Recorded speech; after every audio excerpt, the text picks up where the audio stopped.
So You know, be a really interesting thumbnail for a video, like a title thumbnail. Let's go. Is like selling my house, or like I sold my house, and then like it's like you like with like the losses. I bet that would clickbait would people would be all over that, or anything that at first you're like, I lost everything. People are like, finally, this guy's down on his luck, and then like obviously it's not true, but. he's the brains of the operation. EJ's done an incredible job, and he tells me, and I believe him, that we're like rising very, very fast. Like on TikTok, I think there's only one person who has, in the gambling influencer space, has more followers than us. And nothing that we do is contrived. I mean, I hope you'll get that vibe from this podcast. I don't care. I say exactly what I think. There's no filter. And one of the things I think people like about us is we're authentic.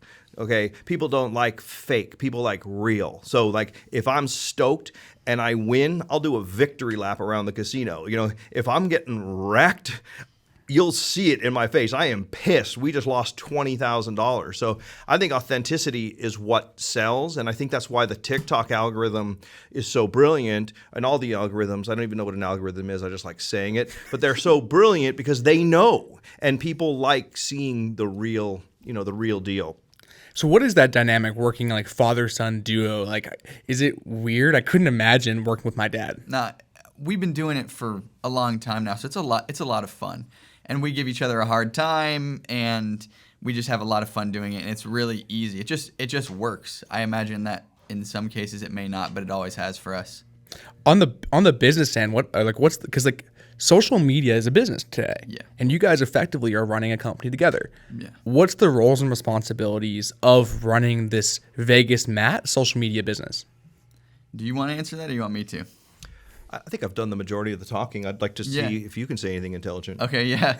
I'd say that anything to do with the back end and social media and anything complicated, I handle. Right. And then he is the on-screen talent and the bankroll for the gambling. So we've essentially taken what he does for fun, and then I've sort of helped monetize it and grow it on social media. And that's it, I think. I mean, I'm pretty much just a pretty face at this stage. He's the brains of the operation. Yeah. And he's done a great job. You also do a lot of networking and work and, stuff with people we meet, and he's not just gambling. He does a lot as well. But I make it look easy, Dylan, and that's the thing. I'm like a duck, you know what I mean? Looks like I'm just floating along, but down underneath those little feet are just going like this. What really is cool to me though is like, we met a couple years ago. This is kind of as you're like, dude, I want to make this a thing.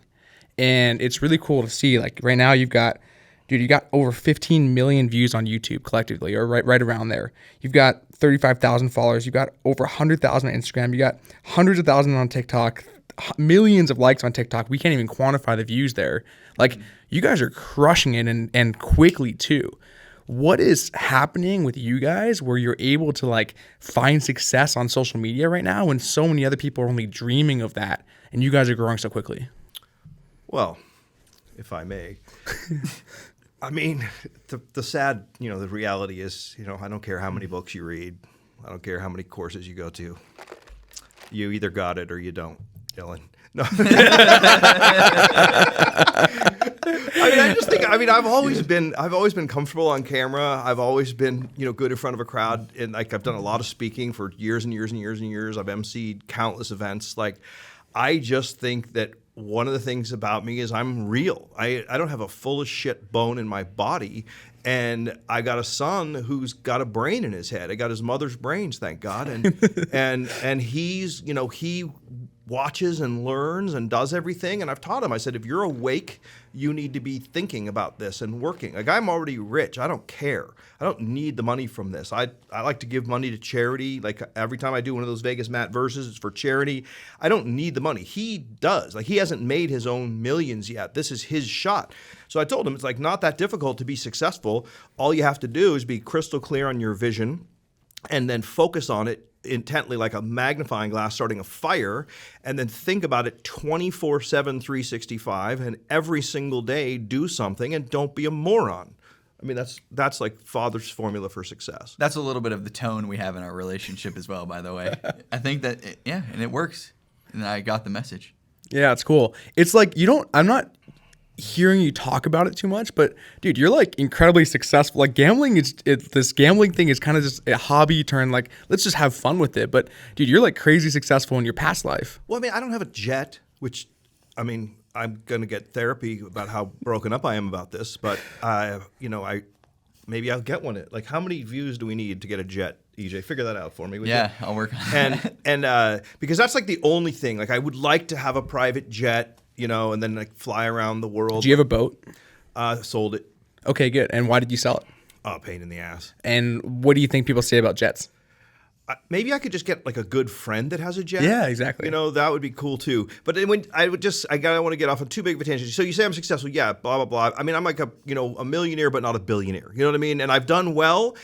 I love to do things that are fun. This is a formula for success. If anyone, like young people, if you're listening, find something that you love and then just do that. So, for example, I went to Costa Rica in 2001 for the first time. It was voted the happiest country on earth. I love Costa Rica. They have a national saying, pura vida, like pure lives. Like you see someone's like, what's up, Dylan? Pura vida, man. Like it's good vibes all around. I go, I love this place. The people are happy. The food is like organic. The eggs taste better. The chicken tastes better. The ocean's amazing. They got monkeys. Like it's incredible. I love this place. I've been there over 100 times. Now I own like the fastest growing property management company in the biggest beach city in Costa Rica. I also own a ton of properties down there. I just bought a hotel. I fly friends down there all the time, show them the time of their life. They always say, that was the best vacation I ever had. And then they buy a $2 million beach house and I make a nice commission. Now, it's not that I said, how can I make a commission on selling a $2 million beach house to my rich friend?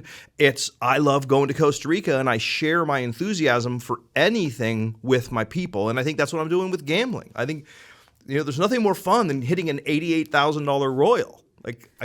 Is there anything more fun than that, DJ? It's pretty fun. Yeah.